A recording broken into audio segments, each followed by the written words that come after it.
Yeah, okay.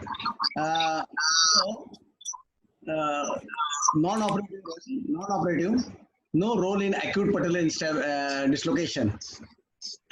Some advise immediate mobilization without a brace. Some advise a cast embolization for 6 weeks for healing the medial structure. Problem is the stiffness. So probably I don't think there's a role of anything except that you might have to do a surgical intervention for at least for the acute. Yeah.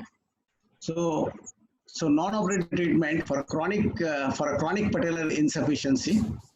I'm not talking about acute. This is for chronic insufficiency. Physical therapy to develop quadriceps, especially vastus medialis, gluteal exercise, patellar taping. A lot of people do patellar. This is one brace which is very commonly used. And these straps come from the lateral to medial, so the patella is pushed on the medial side, and this is the you got to see the patella in between. So this brace works actually quite well. Those who are very mild subluxation or those who are going on physiotherapy program. Gluteal exercise is also important.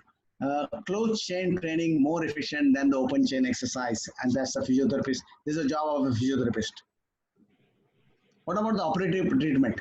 If the symptoms persist, more than 100 operations have been described. So I'm not going to go, I'm just going to give 4 or 5 important operations because there's a lot of variations of surgical procedures are. So gold standard treatment yet to be defined as far as the particular instabilities are concerned. So basically, with going through the literature and other thing, which are the commonest surgery done, which I'm going to, 6 of them I'm going to describe. So one is lateral release. Second is a medial repair, which is more important, which I'm going to go in slightly detail. So how to do a medial patellofemoral ligament repair. The third is reconstruction of the medial patellofemoral ligament. That is what I'm going to discuss rather than medial repair. Then trochleoplasty, which is not commonly done, proximal realignment, distal realignment. So we'll go one by one. What about lateral release? Lateral release indications: decrease medial glide. When you are pushing the patella as an important sign at 15 to 20 degrees of flexion, you are pushing the patellar mobility and trying to see if the patella glide on the medial side is less. This is the only indication you will do a lateral release. Otherwise, most of the time we don't do only vastus release. Always it is associated with something else. So otherwise it will fail. Just lateral release does not help. Second is decrease in the passive patellar tilt. When we lift the patella laterally, it is not opening. There are 2 signs which I told you: patellar mobility and patellar tilt. If both are decreased, then the lateral release will help. Otherwise, it will not help. So the technique is always either open or arthroscopic, how you are trained. So again, this is an important statement. Isolated lateral release is insufficient for treatment of patellar instability. Take it from me. Exam, just don't do only lateral release. It will not work. It will not work. It has to be associated with medial plication or something else combined with the procedure. And this is the we don't do any orthotomy. It is extra capsular lateral release. We don't open the capsule in these patients. So if you look at this,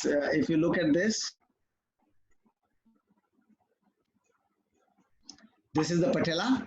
That's the lateral side here. That's a quadricep tendon here. There's a ligament of patella on this side.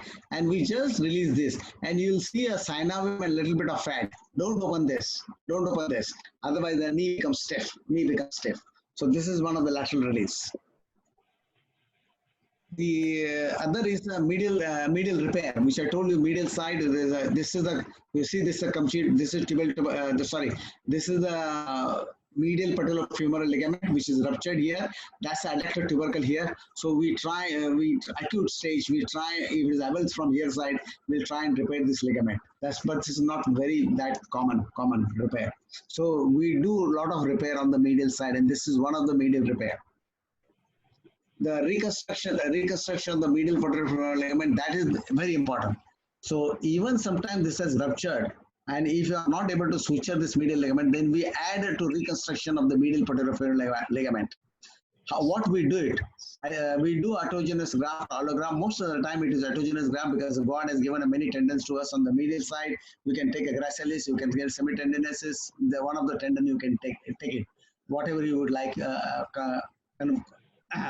So sometimes we adductor magnus is taken, but no, common is semitendinous tendon, which is our gracilis. One of the tendon is taken. Tibialis anterior, unless somebody has used everything, then we'll have to take tibialis anterior. So this is the exact how it is done. So if you look at the figure here, that's the adductor. This is actually just front of the adductor tubercle there. So we try, this is the two drill holes, we do it in the patella. Sorry.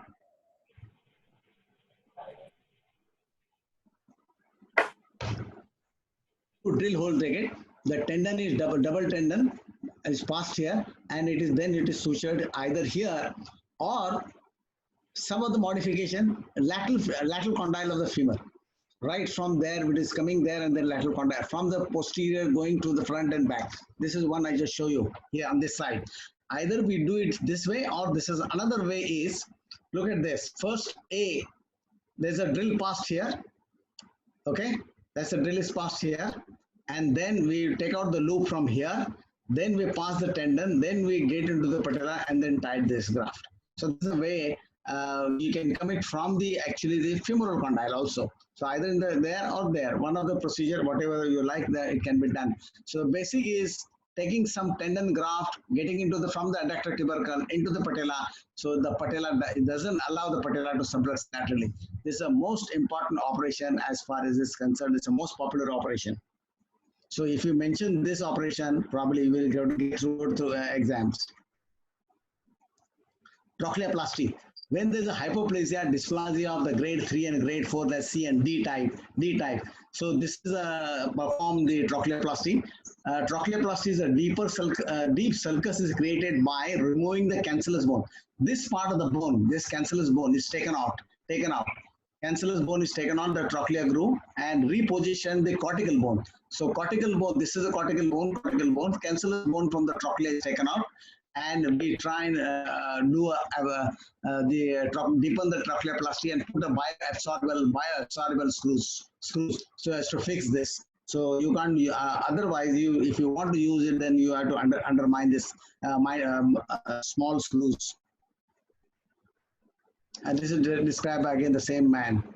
The next is proximal realignment procedure.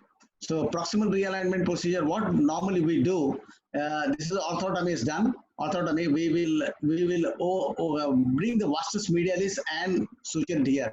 So try to get the vastus medialis so that the force of the lateral side force goes on the medial side. Along with this procedure, always require lateral release. Can you see this? So we need to do a lateral release and do the medial plication. This is another procedure commonly done. So lateral release, medial plication. Then distal alignment. The distal alignment procedures are two procedures are very common. One is the medial transfer of the tibial tubercle, that is MC-Trilot operation. So we do osteotomy of the tibial tubercle and transfer about 4 or 5 or 6 millimeter on the medial side. We actually initially we used to do distal also, but now we don't do much distalization because patellofemoral arthritis develop very severe and flexion range becomes small, reduce the flexion range. So we don't do much now distal transfer. We just get onto the medial side, maybe a couple of millimeters, and that is usually enough, and depends on again a Q angle, what is the amount of Q angle, what is the amount of distance, what is called as TTTG distance. And along with that procedure, I told you, along with that procedure also, we need to do certain release of lateral side, get a medial plication along with that procedure. It normally does not work on just a single procedure. So it is along with the distal, we'll have to do all this. That's anterior medialization of the tibial tubercle with Houston technique. Then the distal soft tissue, that's the bony, I just now described, two procedure. What about the soft tissue? So we split the ligamentum patella and from the lateral, we get from the lateral side to the medial side and try to do this. But this procedure is not that good as far as this stuff. Many people don't do this procedure. This was Goldsmith procedure which was described. That was when I was houseman. That time we used to do it, but now today we don't do it. There's one more procedure which is missing is when patient has got excessive valgus, all what you do this procedure are not going to work because there is a mechanical malalignment.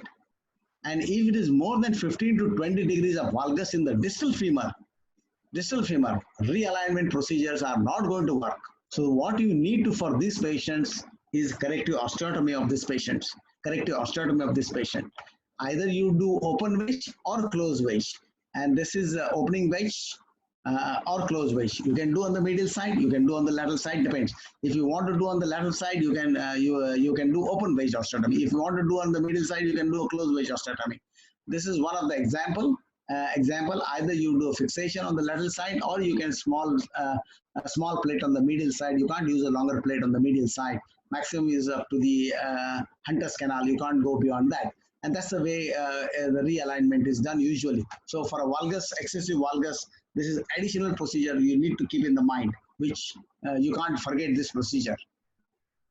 So in treatment summary of this patellar instability, acute patellar dislocation, early medial side repair or non-operative. So today we are aggressive. We like to do it. If we can pick up this patient, we like to do repair rather than using a non-operative procedure. And we will see on MRI what is the amount of injury to the medial complex. If it is minor, we will leave it in the cast. If it is major, we will repair it. And it is very easy to repair. Very easy. It's a distinct ligament there. And just get a suture back to the adductor area. Chronic instability. Patella alta is the worst that you have to keep in mind. These are the people who will dislocate. For a tibial tubercle realignment. Elevated TTG distance more than 20. Tibial tubercle realignment for these patients. Medial patellofemoral injury, that is a reconstruction which I described, 2 procedures, either into the posterior condyle or into the patella. This is one of the most important procedures. Trochlear dysplasia, that is the trochleoplasty. Excessive femoral valgus is the femoral osteotomy. So take home message for all of you.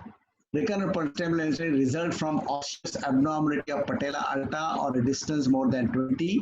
Trochlear dysplasia result from soft tissue abnormalities such as ligament, which I told you, weak ligament of middle patellofemoral ligament. Non-operative treatment, physical therapy, strengthening gluteal, quadriceps vastus medialis in a patellar tape and bracing. People do it, especially physiotherapists.